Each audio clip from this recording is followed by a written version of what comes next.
और आज खास बात से लाई बैल बनी। आज हमनी के पिता, हमनी के चाचा, हमनी के गार्जियन माननीय चाचा लालू प्रसाद यादव जी के 74वां जन्मदिन है।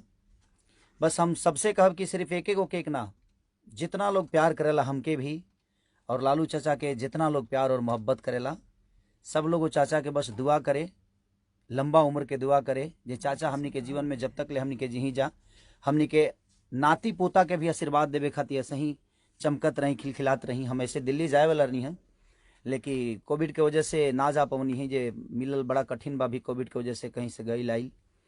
तो आज हम रउआ सबके बीच में आज अपने चाचा यानी हमनी सबके पिता वहाँ के केक हम काटे जाता नहीं। हम चाहब कि जितना लोग हमके प्यार करेला सभे वो चाचा खातिर दुआ करी और लंबा उम्र के दुआ करी, ताकि हमनी के बीच में हमनी के चाचा हमेशा एगो माता पिता के जो आशीर्वाद होला तवन हमरा बुझाता जे एगो छत की तरह होला। तो वो छत हमनी के जीवन से कबो ना जाओ, हमेशा खिलखिलात रहे वो छत। और वो छत के नीचे हमनी के रहे वाला बेटा वहाँ के आशीर्वाद के बदौलत हमेशा अपने जीवन के चलावत रही जा। तो बस हम रउआ सबसे रिक्वेस्ट करब कि जहाँ जहाँ जे बा कम से कम एगो चाचा के लंबी उम्र के दुआ के एगो केक जरूर काटी, ताकि हमनी के आशीर्वाद और प्यार हमेशा चाचा के मिलत रहो। और हमरा परसों बात भइल राम बाबू चाचा से, हमनी के गार्जियन है वहाँ के। तो वहाँ कहनी कि बेटा हम जा तनी दिल्ली, लेकिन हम कहनी कि चाचा कोविड के वजह से तो थोड़ा परेशानी बा और बहुत सारा चीज़ निकाले के पड़ेला, तो एक के वजह से पता ना परमिशन मिले कि मिली कि ना। तो हम कहनी कि ठीक बा, हम अपने चाचा के प्यार यही जी से ले ली और आशीर्वाद यही जी बम्बे रह के ही काट ली केक। और ये आर्या शर्मा नमस्कार, जेकर वो लोग गाना सुनत रही ले और हमेशा इनकर म्यूजिक के प्यार देते रही ले तो वह सभे। और विजय चौहान जी, वाह, लभी भाई, निशांत सोनी, लभी निशांत जी, सबके प्रणाम। जितना लोग बा हम चाहब कि जितना हमके लोग प्यार करेला, लालू चाचा के लंबी उम्र के दुआ करे के बा हमनी के, और बस हमनी के आशीर्वाद सही चाचा देते रही और इतना लंबा उम्र होके के सही वहाँ के हाथ हमनी के माथ पर बनल रहो। और पूरा फैमिली के, चाहे वो तेजस्वी भाई हो, तेज प्रताप जी हो, निशा दीदी हो, या हमारी चाची राबड़ी देवी हो, पूरी फैमिली को मेरे तरफ से ढेर सारा शुभकामना और हैप्पी बर्थडे टू यू चाचा। दिल से प्रणाम आपको कि ऐसे ही प्यार हम सबको देते रहिए और अपने आशीर्वाद में हमेशा अपने बच्चों को रखिए और ऐसे ही प्यार करते रहिए।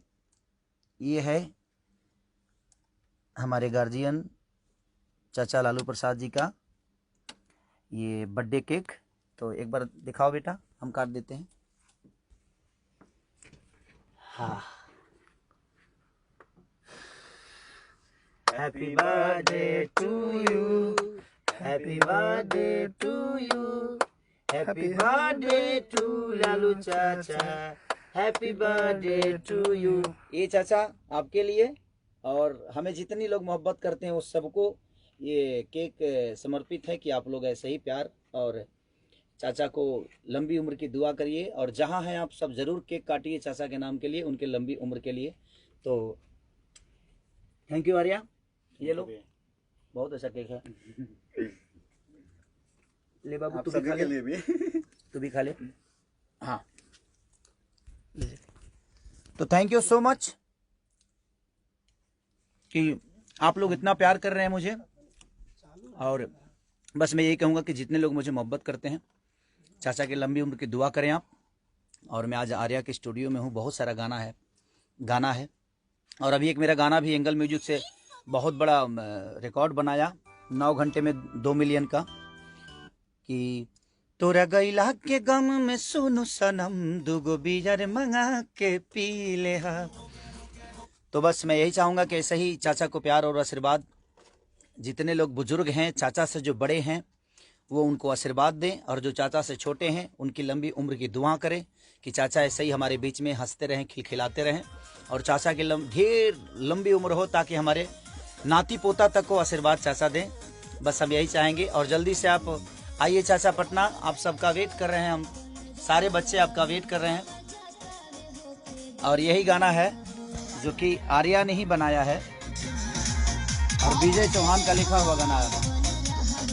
तो बस ढेर सारा प्यार दीजिए, इस गाने को भी दे ही रहे हैं आप लोग, और जल्दी से 5 मिलियन करिए ताकि हम केक काट दें। आज ही कोशिश करिए। और ये लाइव आने का रीजन सिर्फ एक ही था, आज चाचा का बर्थडे है, माननीय लालू प्रसाद यादव जी का।